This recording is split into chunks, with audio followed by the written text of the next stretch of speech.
आजमगढ़ जनपद के महाराजगंज विकासखंड अंतर्गत सामुदायिक स्वास्थ्य केंद्र महाराजगंज पर आज औचक निरीक्षण के दौरान स्थानीय विधायक नफीस अहमद ने स्वास्थ्य सेवाओं की जानकारी ली। उन्होंने कहा कि हमने विधानसभा में क्वेश्चन किया था कि महाराजगंज में डॉक्टर की कमी है। आज उसी का निरीक्षण करने आया हूं कि हमारे क्वेश्चन का कितना असर हुआ है। उन्होंने कहा कि ये सरकार केवल पूंजीपतियों की सरकार है। हम एक वकील की हैसियत से जनता की आवाज उठा रहे हैं। ये सरकार एक तरफ कहती है सबका साथ सबका विकास, वही खुद वो सबका साथ अपना विकास के एजेंडे पर चल रही है। आज हम महाराजगंज सामुदायिक स्वास्थ्य केंद्र पर आए हैं।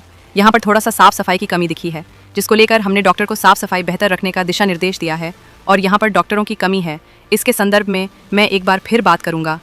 वहीं उन्होंने महाराजगंज CSC अधीक्षक डॉक्टर योगेश गौतम की सराहना की, जिस तरीके से डॉक्टर न होते हुए अस्पताल को अच्छी तरह से संचालित कर रहे हैं। तो वहीं स्थानीय पत्रकार बजरंगी विश्वकर्मा ने स्थानीय विधायक नफीस अहमद से क्षेत्र में जर्जर हो चुके सड़कों के लेकर सवाल पूछा। तो उन्होंने कहा कि हमें भी पता है नरोत्तमपुर नहर से लेकर कुंभट का मार्ग जर्जर होने की कई बार शिकायत आई है, जिसको लेकर हमने शिकायती पत्र दिया हुआ है। तो वहीं नेवादा पेट्रोल पंप से होते हुए ब्रिजमनी बुजुर्ग का रोड काफ़ी जर्जर हो चुका है, वो भी हमारे संज्ञान में है। वहीं सहदेवगंज से होते हुए शंकरपुर को जाने वाला मार्ग कुछ राजनीति का शिकार हुआ है। जल्द ही इन सब समस्याओं का समाधान किया जाएगा। यदि जिले में किसी भी क्षेत्र में विकास हुआ है तो वो गोपालपुर विधानसभा का क्षेत्र है। बजरंगी विश्वकर्मा की रिपोर्ट केवल GGS News 24 पर।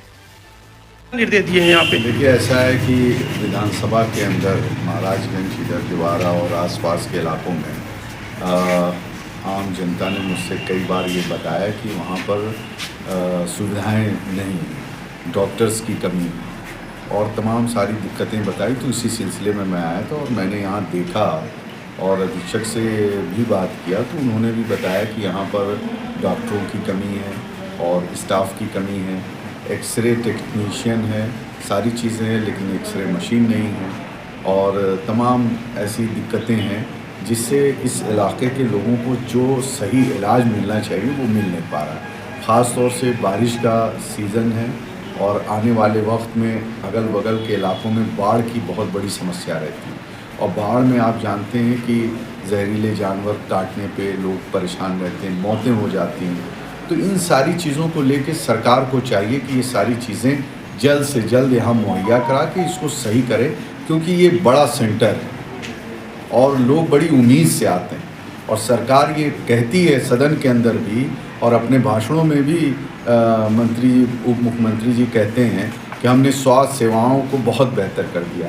बेहतर ये है कि हमारी जो माताएं बहनें यहाँ पर एडमिट हैं उनके इलाज के लिए कोई लेडी डॉक्टर नहीं, बेटियां जो एडमिट हैं उनके लिए कोई लेडी डॉक्टर नहीं, सही पे इलाज नहीं मिल पा रहा है, फिर उनको प्राइवेट हॉस्पिटल्स के चक्कर काटने पड़ते हैं। गरीब आदमी कहाँ से अपना इलाज कराएगा?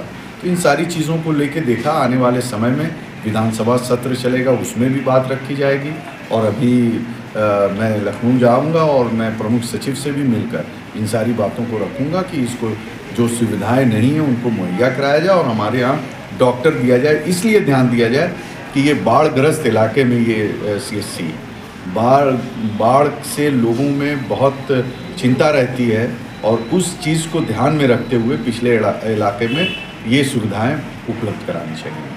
विधायक जी, अभी थोड़ा सा समस्या ये है कि नरोत्तमपुर से लेके कुंभट वाला जो मार्ग है काफ़ी दिनों से वह जर्जर पड़ा हुआ है और नेवादा से लेके ब्रिजमनी बुजुर्ग तक ये दोनों मार्ग काफ़ी जर्जर हो चुके हैं। आपको अवगत भी कराया गया है? नहीं, ऐसा है कि अवगत भी, और मैं वहाँ गया था, देखा, वो सब हम लोगों ने लिख के दिया है और सरकार से मांग भी कर रहे हैं और अपने सवालों के माध्यम से और समय समय पे जब मौका मिलता है तो विधानसभा में भी उठाने का काम करते हैं। और आपको इतना ज़रूर करेंगे कि हम आपके एक वकील की हैसियत से इस मुद्दे को उठाएंगे कि सरकार का ध्यान आकर्षित करेंगे कि वो सड़कें बनाई जाएं। सर, क्षेत्रीय जनताओं के लिए आप क्या संदेश देना चाहेंगे? बस यही कहूँगा कि सारे लोग मिलजुल के एक दूसरे का सहारा बने, एक दूसरे के लिए खुशियाँ बांटें और एक दूसरे के साथ चलें। धन्यवाद।